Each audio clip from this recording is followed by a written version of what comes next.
안녕하세요. 조기현 변호사입니다. 오늘은 변호사 명의 내용 증명으로 해결 가능한 문제들 무엇이 있는지 한번 살펴보려 합니다.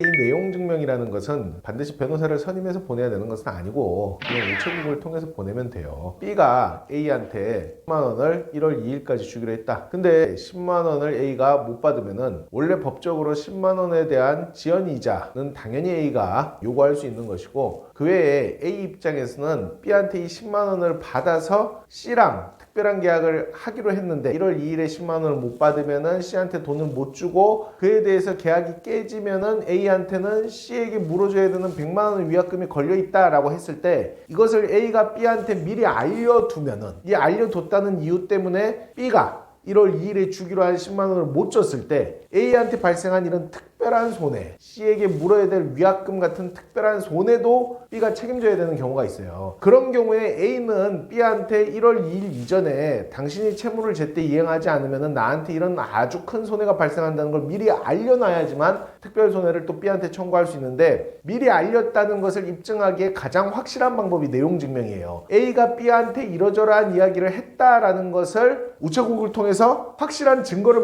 남기게 됩니다. 이러한 특별 손해에 대한 입증 외에도 내용 증명이 일종의 경고장 역할을 하는 경우가 매우 많이 있습니다. 내가 당신한테 최후 통첩한다, 제대로 해결하지 않으면 민형사상 책임을 묻겠다, 이런 최후 통첩, 경고장 역할을 하는 경우가 상당히 많이 있습니다. 그렇기 때문에 개인 명의 내용 증명보다는 법무법인 변호사 명의 내용 증명이 효과적인 경우가 많이 있죠. 일반인이 개인 명의로 내용 증명을 보내도 아무 문제 없어요. 그러나 위압감이 들지 않겠죠? 돈 받을 게 있는 사람들이 돈을 줘야 될 사람한테 소송 등을 제기하기 이전에 몇 월 며칠까지 돈 안 내놓으면 이런 조치를 취하겠다라는 일종의 경고장 역할을 하는 경우가 많이 있습니다. 꼭 돈 문제 아니더라도 특정한 행동을 촉구하거나 혹은 특정한 행동을 하지 말 것을 경고하는 그런 법적 조치하겠다라는 역할도 하게 되는데, 변호사 명의 내용 증명, 법무법인 명의 내용 증명이 효과를 갖는 것은 이미 이 내용 증명을 보내는 쪽에서 법무법인 변호사를 선임해서 내용 증명까지 보내는 만큼 상대방이 이 경고를 받아들이지 않는 경우에는 그 다음 절차, 형사 절차나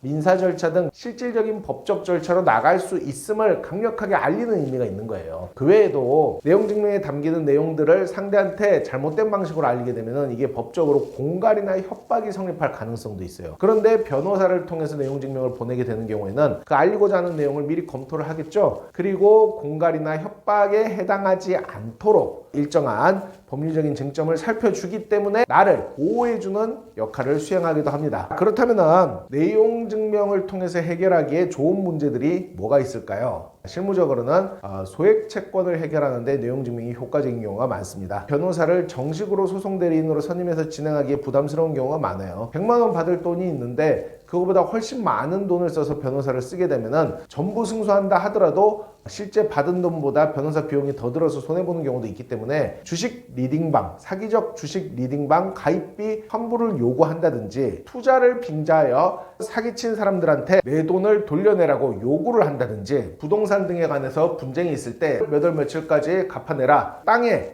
설치되어 있던 펜스 같은 거를 철거해라, 이런 거를 요구할 때도 정식 변호사 선임 단계 이전에 내용 증명을 보내는 게 효과적일 수 있습니다. 그 외에도 형사 고소하기 전에 고소 전 합의를 목적으로 할 때도 내용 증명을 보내는 게 좋을 수 있어요. 어떤 부모님이 본인의 아이가 학원에서 선생님한테 아동학대를 당했다라고 생각을 합니다. 그런데 선생님을 바로 신고할 수도 있고 고소할 수도 있지만, 그렇게 되면은 그 해당 선생님뿐 아니라 원장님한테도 또 원에 재원 중인 다른 아이들한테도 피해가 가는 게 싫은 경우에 선생님한테 적절한 배상을 요구하기 위해서, 이것은 아동복지법 위반이고 민형사상 책임을 묻는 구체적인 절차에 나갈 수 있는데, 적절한 배상을 해준다면 내가 여기서 참겠다, 이런 내용의 내용 증명을 보낼 수도 있겠죠. 실제 형사 고소나 민사 손해배상 청구 이전에 내용 증명을 통해서 원하는 결과를 바로 뽑아낼 수도 있다는 측면에서 효과적일 수 있습니다. 대한중앙 대표 조기현 변호사였습니다.